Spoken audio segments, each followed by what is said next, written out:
Captain Sora Kim looked at the stars from the big window of space station horizon. Everyone said she was too soft for war, too caring, too emotional. The military leaders wanted cold, hard soldiers who could make tough choices without feeling bad. The war with the blue-skinned aliens called Volteri had gone on for 8 years. These aliens appeared suddenly at the edge of human space, attacking human colonies without warning or talks. Both sides had similar weapons and ships, so neither could win. Millions had died. "Captain Kim," a deep voice called. Admiral Jun Park walked toward her with a small computer pad. His face showed nothing as he gave it to her. "The Volteri want to talk peace. You will meet with them," he said. Sora was surprised. "Sir, I'm not a peace talker. I study alien bodies and how they fight. That's why we picked you. You know how they work. And your feelings." He stopped, thinking of the right word. "Your feelings might help here." Sora read the pad. The meeting would happen at an old, empty mining station far from both human and Volteri space. She would have guards but would talk to the aliens alone. "Why do they want peace now? After 8 years of fighting?" she asked. Admiral Park's face got darker. "Our spies say they're making a weapon that attacks human bodies only. Before we attack them first, our leaders want to try talking." Sora felt cold inside. This wasn't real peace then, just something to do before more fighting. "When do I go?" "Tomorrow. Study everything about them. Commander Daly will lead your guards." The Admiral turned to leave but stopped. "And Captain, don't let your feelings get in the way. All humans are counting on you to stay strong." After he left, Sora looked back at the stars. She joined the military to protect people, not to hurt them. 8 years of war had taught her that sometimes, to protect, you must also destroy. In her room, she studied everything known about the Volteri. They looked a bit like humans, but had blue-gray skin that changed color with their feelings. They had 4 fingers on each hand and cat-like eyes. They breathed like humans, but could handle more bad air. Most important, they had never wanted to talk until now. The next day, Commander Daly met her at the ship area. He was tall with a sharp face and known as one of the best fighters in the fleet. He shook her hand firmly. "Captain Kim, I read about your fighting skill. Very good. Thank you, Commander. But I hope we don't need to fight on this trip." Day didn't smile. "With these aliens, we must be ready for anything. My team is prepared." The trip to the meeting place took 3 days in their small ship.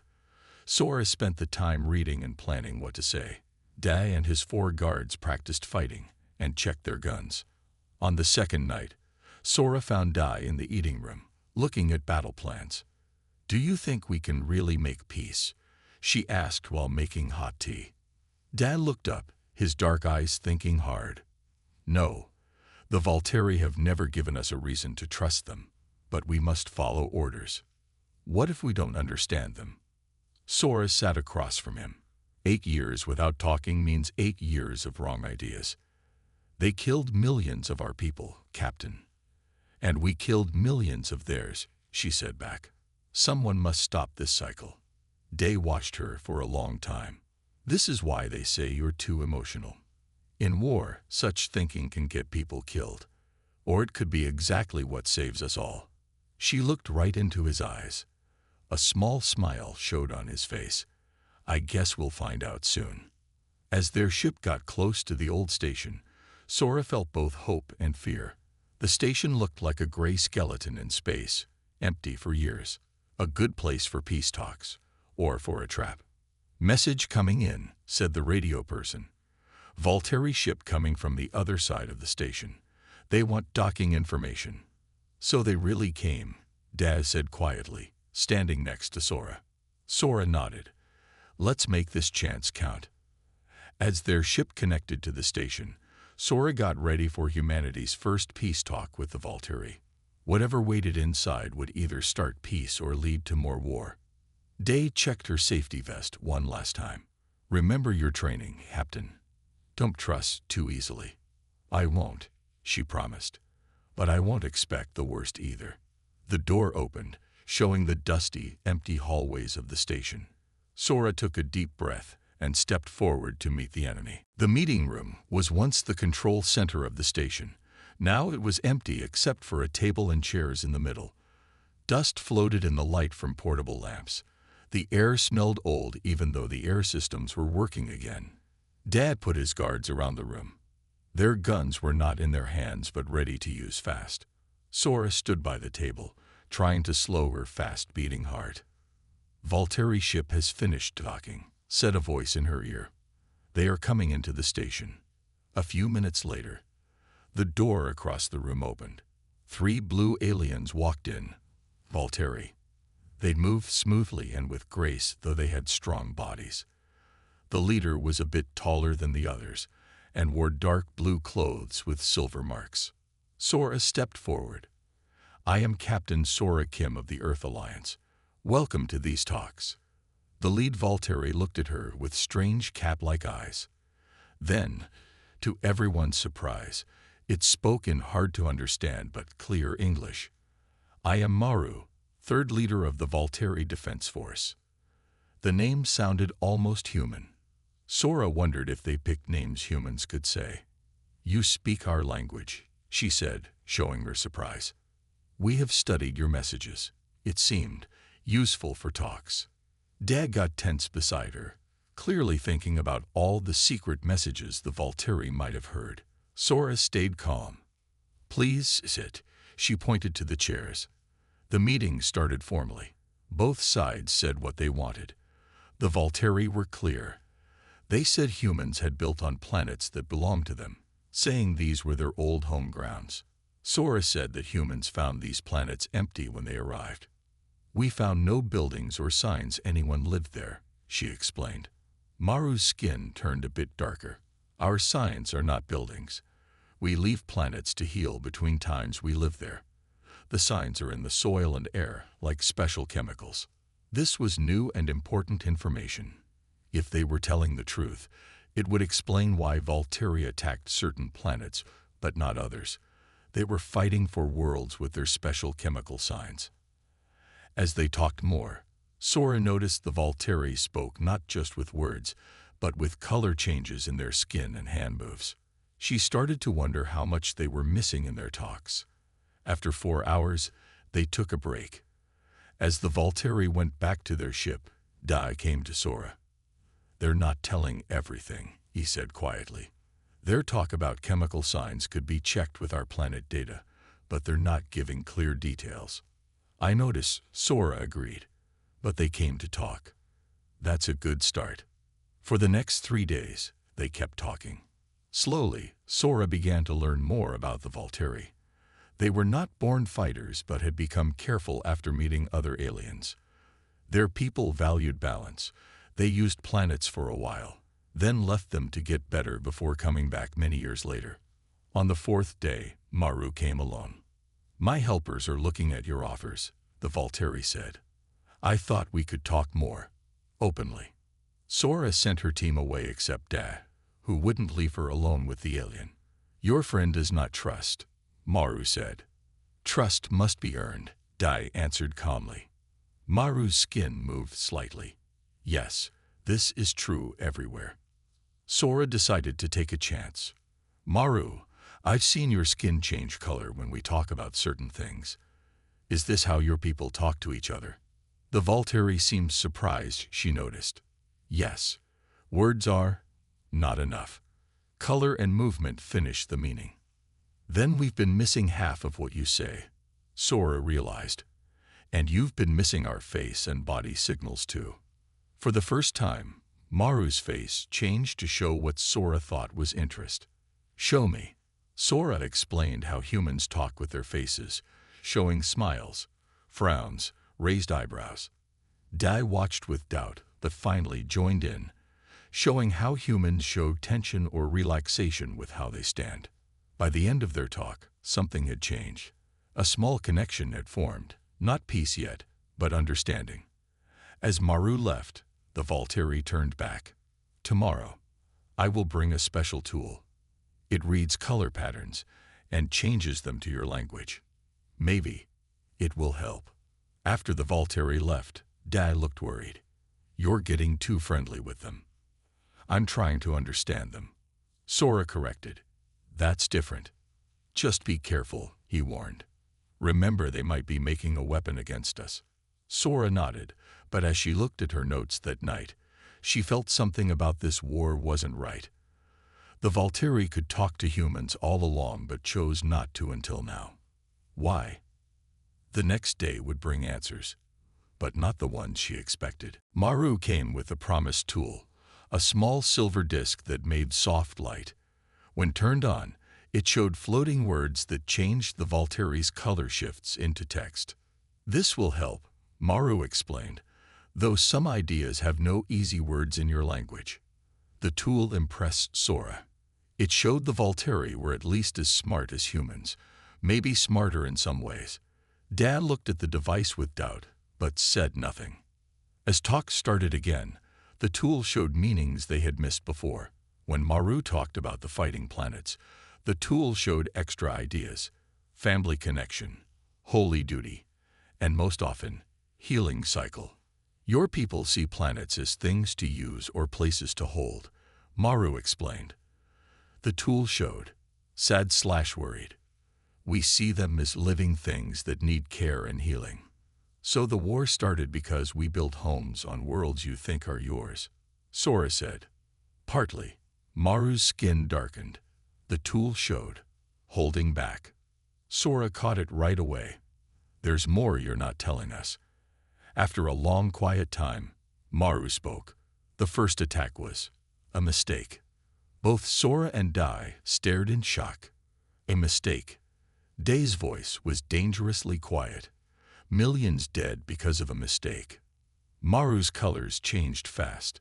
"Sorry/shame/strong will. Our first scout saw your ships taking things from a holy world.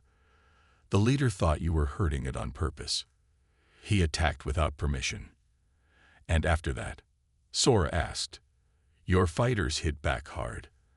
Our leaders decided humans were too dangerous to talk with. The fighting got worse. 8 years of war because of a sad mistake and pride on both sides." Sora felt sick. "Why come forward now?" Dad demanded. "Why not tell us this years ago?" Maru looked right at him. "Would you have believed us after blood was spilled?" The tool showed bitter understanding. He was right, Sora realized. Neither side would have stopped after the first deaths. Pride and fear had pushed both sides deeper into war. "The weapon," Sora said suddenly. "Our spies say you're making one that targets humans." Maru's colors shifted in ways the tool couldn't read. Then, not a weapon, a shield. Over the next hour, Maru explained. The Volturi had made a special substance, but its job was to make certain planets hard for humans to live on without hurting the planets, a way to protect their holy worlds without more killing. "This is still an act of war," Dad pointed out. "As is your planned big attack," Maru answered back. The tool showed knowing/advantage. Sora felt cold. The Volturi knew about humanity's war plans. They knew more than anyone thought. That evening, after Maru left, Sora and Dai argued in her room. "They've been listening to our messages all along." Dad walked back and forth in the small room. "We can't trust anything they say. Or maybe they're being honest now because they want to stop more killing," Sora said. "Think about it. If they wanted to use this shield weapon, why tell us about it?" Dai stopped walking. "Because they know it won't be ready before our attack. They're playing for time. Or they really want peace."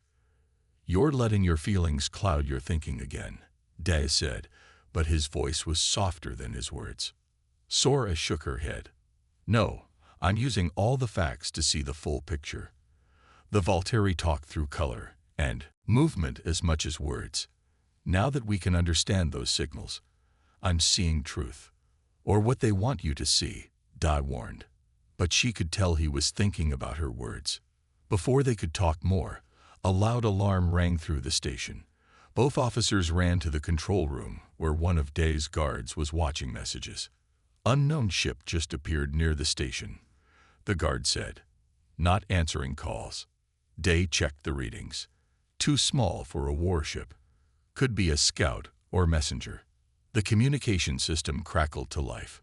Maru's voice came through, urgent, and without its usual formality. "Captain Kim, you must get ready to leave. The ship belongs to the Volteri Pure Front. Extremists who hate any peace with humans." "How convenient," Dai muttered. "Why would they warn us if it's a trap?" Sora asked. Before Dai could answer, the station shook hard. Not weapons fire, a docking, but rough and forced. "They're coming aboard," Dai said, pulling out his gun. "We need to get you to our ship." Sora's mind raced. If these really were Volteri extremists, the fragile peace talks would fail. Everything they'd done would be lost. "No," she decided. "We're going to meet them. With Maru." Day stared at her in disbelief. "That's exactly what we shouldn't do. If we run, war continues. If we fight, war continues." Sora pulled out her own gun. "Let's try something different." Against Day's protests, Sora called Maru. "We need to face this together.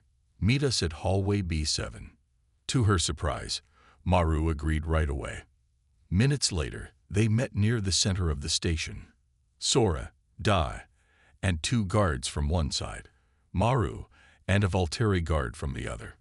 Before they could speak, sounds of forced entry echoed down the hall. "They're here." Maru's colors shifted fast. Fear/resolve/protection. Sora made a decision that would change the course of the war. "Stand together," she said, putting herself between the coming intruders and both groups. "Let them see us united." The extremists came around the corner. 5 Volteri in armor different from Maru's, with guns raised. Their skin moved with colors that even without the tool, Sora could tell meant anger. Their leader said something sharp in the Volteri language. Maru answered, stepping forward to stand beside Sora. "They want us to give you to them," Maru explained, the tool showing disgust/defiance. "They think any talk with humans is treason." Day and his security team had their guns pointed at the newcomers. "Tell them that's not happening." The situation was very dangerous. One wrong move would start violence that would destroy any hope for peace. Sora slowly put her gun away. Everyone stared at her in shock. "Captain," Dai whispered harshly. "Tell them I want to speak," she said calmly to Maru. The extremist leader laughed, a sound surprisingly like a human's. The tool showed, making fun/dismissal. "The human thinks words will save her." "Words brought us to this station," Sora replied, stepping forward. "Words have started healing 8 years of bloodshed. What have your guns done except cause more death?" Maru translated, adding color changes that the tool showed as respect/support. The extremist leader looked at Sora with hate. "You built homes on our holy worlds. The soil still cries from your damage." "We didn't know," Sora responded. "Your people never told us until now. How can we respect lines we don't know exist?" This caused a wave of color changes among the extremists. They did not all agree. "The human speaks truth," Maru added. "Our old one's way was to teach, not destroy. We have left our values because of fear." The standoff went on for tense minutes as the extremists talked among themselves. Finally, their leader spoke again. "Words will not clean the worlds you have poisoned." Sora saw her chance. "Then let us help restore them." Everyone froze. Even Dai turned to stare at her. "What do you mean?" The extremist leader's colors showed doubt/interest. "If certain planets are holy to your people, let us work together to heal them. Human science with Volteri knowledge. We can move our colonies from these worlds and make a neutral zone." It was a bold offer, one she had no power to make. But Sora knew that sometimes peace needed courage. The extremists lowered their guns a little, talking among themselves with fast color changes. Maru watched them closely. "They are thinking about it," Maru said quietly. "This is Unexpected. Deb moved closer to Sora. You can't promise to move colonies without permission. I'm not promising to move them right away, she whispered back. I'm offering a way to peace. The details can be worked out later.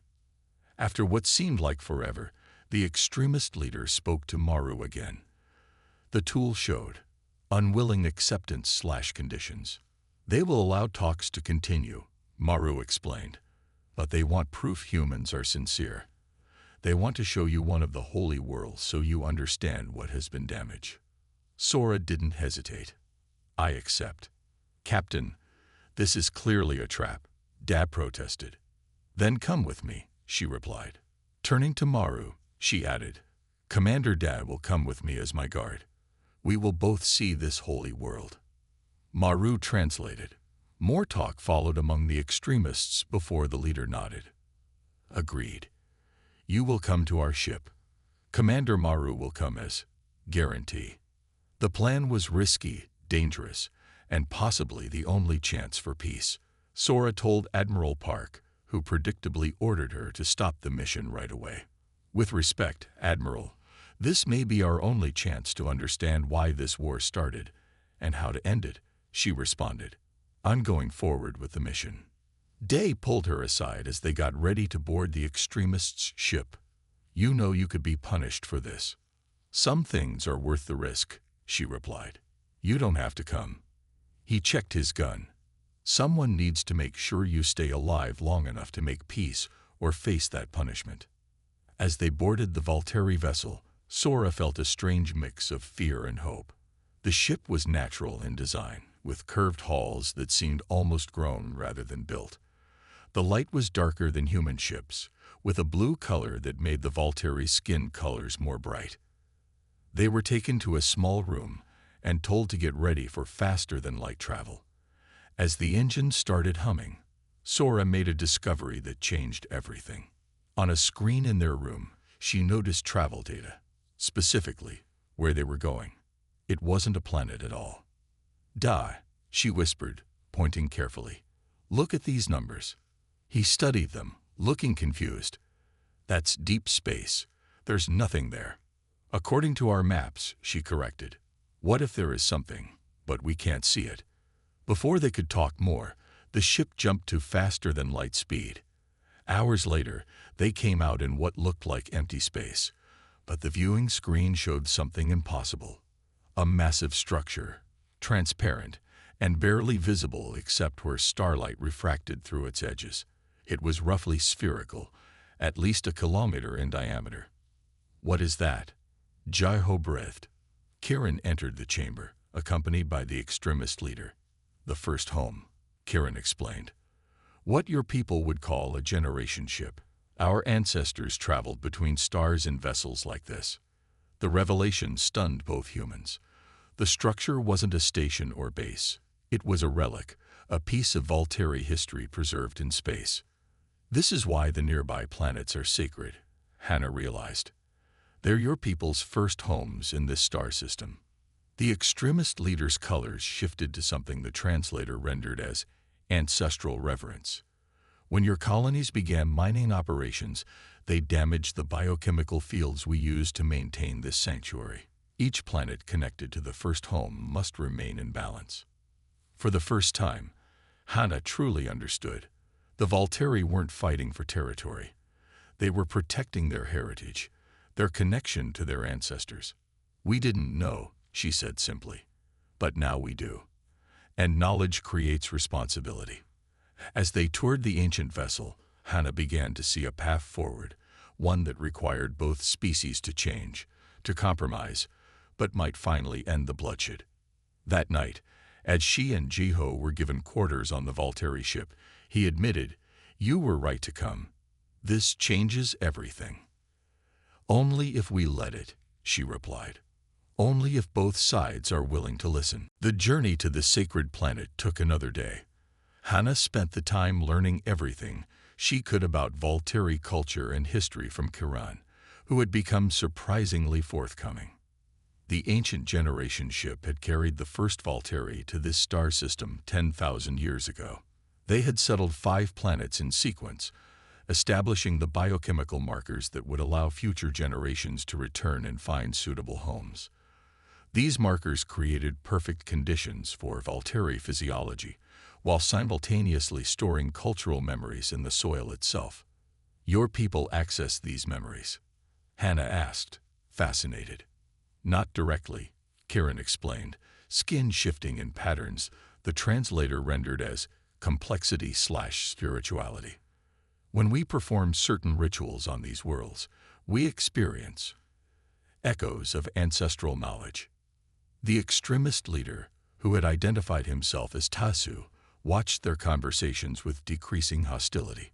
Occasionally, he added details that revealed a deeper understanding of Volteri traditions. Jeho remained vigilant, but had begun taking notes. This is critical intelligence, he told Hannah privately. Not for military purposes, but for understanding. When they finally reached the sacred planet, the third world the Volteri had settled, Hannah was unprepared for its beauty. From orbit, it looked similar to many Earth-like worlds. Blue oceans, green and brown landmasses, swirling white clouds. But as their shuttle descended, she noticed unusual patterns in the vegetation, spirals and concentric circles that couldn't be natural formations. The ancestors shaped the living systems, Tezu explained proudly. Each pattern enhances the flow of nutrients and energy. They landed in a valley surrounded by mountains. The air smelled sweet, with hints of spice and something metallic that tickled Hannah's nose. Jeho checked his environmental scanner. Atmosphere is safe, but there are compounds here I've never seen before, he reported. Kieran led them along a path that seemed to appear and disappear among the strange flora. The plants responded to the Volteri's presence, subtly changing colors as they passed. The colony your people established is 30 kilometers north, Tezu said, his colors showing pain/violation. They built directly on a memory node. After walking for an hour, they reached what appeared to be a small clearing. At its center stood a crystal-like formation that rose from the ground in twisted spires. As the Volteri approached, the crystal began to glow with a soft blue light. This is a secondary node, Kieran explained. The primary ones are larger, more powerful. The one your colony damaged was an origination node, the first place our ancestors set foot on this world. Hannah watched in amazement as both Kieran and Tezu placed their hands on the crystal. Their skin patterns shifted through colors she hadn't seen before, and the translator struggled to keep up. Communion/remembrance/continuity. What are they experiencing? She asked Jeho quietly. Something we can't understand, he replied, but his expression showed more wonder than suspicion now. When the Volteri finished their communion, Tezu turned to the humans with new purpose. Place your hands on the node, he instructed. It cannot give you ancestral memories, but perhaps something. Jeho tensed. Could be dangerous. Hannah considered for a moment, then stepped forward. We came to understand. This is part of understanding. She placed her palms against the crystal. At first, she felt nothing but cool, smooth surface. Then warmth began to spread up her arms, and with it came emotions, not her own, but alien sensations of wonder, determination, and profound connection to the living world around her. Images flooded her mind. The planet seen through different eyes, the careful cultivation of the strange plants, the establishment of the memory nodes in sacred geometrical patterns across the surface. She felt the reverence of generations returning to commune with their ancestors, maintaining the living web of memory. When she finally stepped back, tears streamed down her face. I felt them, she whispered.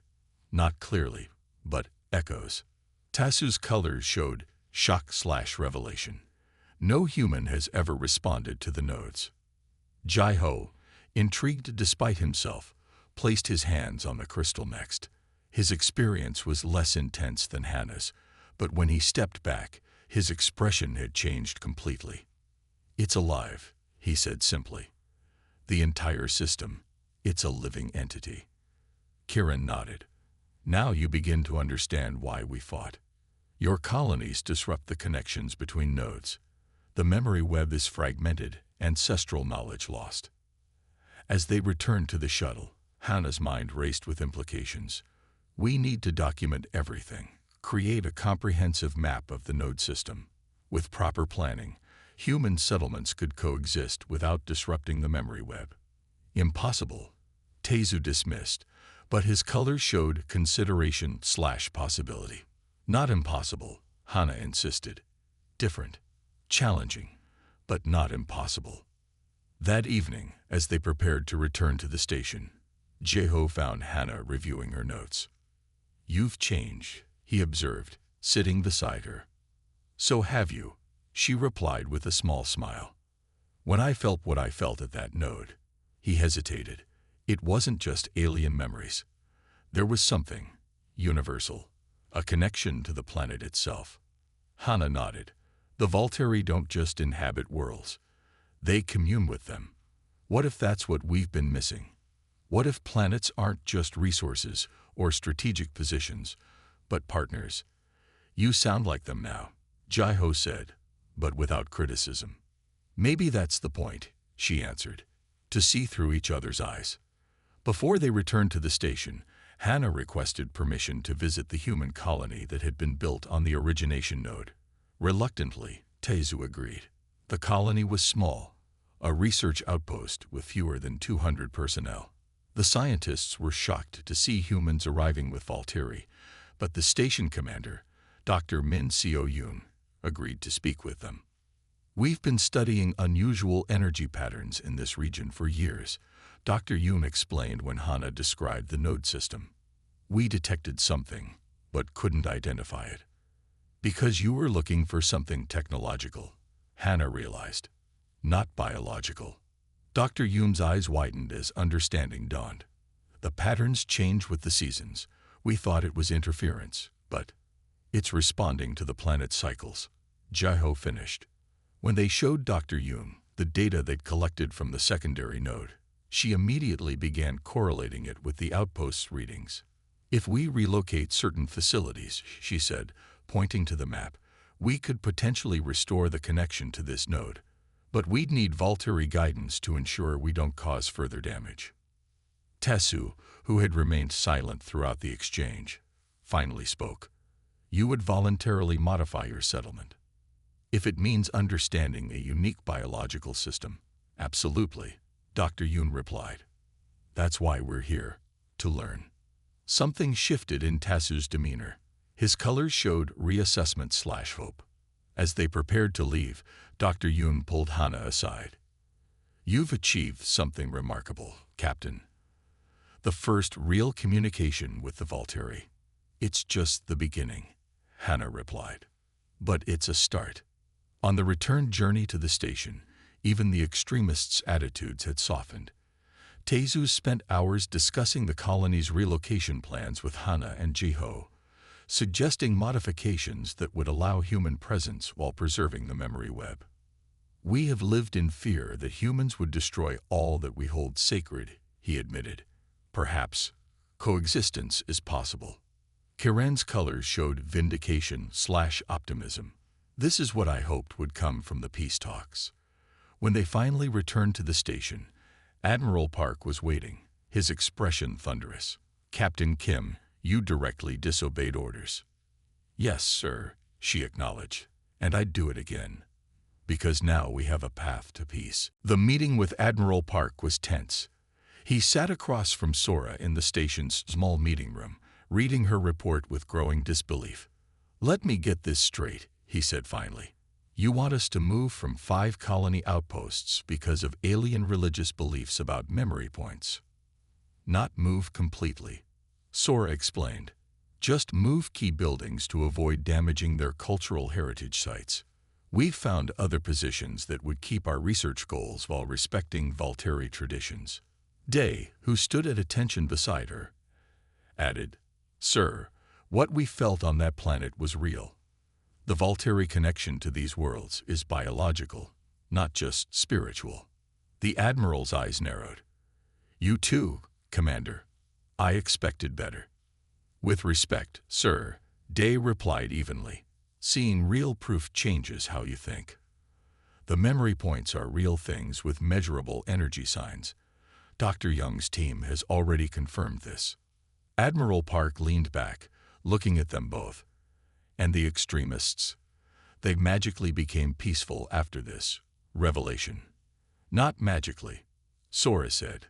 They saw our willingness to understand and change. It challenged their belief that humans only destroy. Before the Admiral could respond, a communication officer interrupted. Sir, we're getting a message from Earth Alliance headquarters. Highest priority. The large screen turned on, showing the stern face of General Song, head of the Alliance Military Command. Sora felt her stomach tighten. The general was known for his hard stance against the Volturi. Admiral Park. Captain Kim. The general's eyes fixed on Sora. I've read your first report. Big claims need big proof. Yes, sir, Sora responded. We gathered sensor data, biological samples, and video proof. Not enough, the general dismissed. The Volturi have agreed to a demonstration. They're opening access to a holy world for a military observation team. You will lead it, Captain. Sora was surprised. The Volturi agreed to this. At Commander Maru's urging, yes. A hint of unwilling respect crossed the general's face. We're sending the battle cruiser Phoenix with a science team. You have 2 weeks to prove these memory points are real and important enough to change our policies. After the transmission ended, Admiral Park turned to Sora. You realize what's at stake. If you fail to convince the High Command, the counter-offensive launches in 3 weeks. I understand, sir, Sora replied. But I won't fail. The Phoenix arrived 2 days later, a massive warship that made the Volturi nervous. Captain Jin of the Phoenix was skeptical of Sora's report, but professional enough to keep an open mind. I've assigned my best science team to your mission, he told her. They'll run every test possible on these memory points. The science team was led by Dr. Mina Jo, a brilliant but doubtful xenobiologist. Captain Kim, with all due respect, your report reads like mysticism, not science. I thought the same, Doctor, Sora admitted, until I experienced it myself. Together with Maru and a small group of Volturi, including Taijo, they traveled to a different holy world, one without human colonies. This planet was more desert-like, with red sands and strange rock formations that seemed to flow like frozen water. The primary memory point here was massive, a crystal formation the size of a small building. It pulsed with internal light in a slow, steady rhythm. Like a heartbeat, Dr. Jo murmured, her instruments already taking readings. For 3 days, the science team ran tests. They discovered that the crystal formations were indeed storing and transmitting data, complex patterns that matched Volturi brainwaves. The plants and soil around the points contained the same patterns, creating a living network across the planet's surface. It's a biological data storage system, Dr. Jo explained to Captain Jin. The most advanced we've ever seen. These patterns are definitely not random. They contain information. On the 4th day, Dr. Jo herself placed her hands on a small memory point. When she stepped back, her face was pale. I felt presence, not just data, consciousness. She looked at her readings in amazement. The patterns changed when I touched it. It responded to me. Word spread through the Phoenix crew. More scientists and even some military personnel requested to experience the memory points. Each came away changed in some way. Captain Jin finally approached Sora. I've seen enough. I'll support your recommendations to the High Command. That evening, Maru found Sora looking at the sunset from a ridge above their camp. Your people are beginning to understand, the Volturi said, colors showing hope/caution. Some of them, Sora replied. Enough, I hope. The ones who experienced the memory points will convince the others, Maru said, like you convinced Commander Da. Sora smiled slightly. It's easier to hate what you don't understand. Yes, Maru agreed. This is why our peace talks failed for so long. As they watched the alien sun sink below the horizon, Sora felt a connection not just to Maru, but to this world and all the history it held. "If we can make peace," she said quietly, "perhaps one day our descendants' memories will join yours in these points." Maru's colors shifted to a pattern she had never seen before. The translator simply showed profound possibility.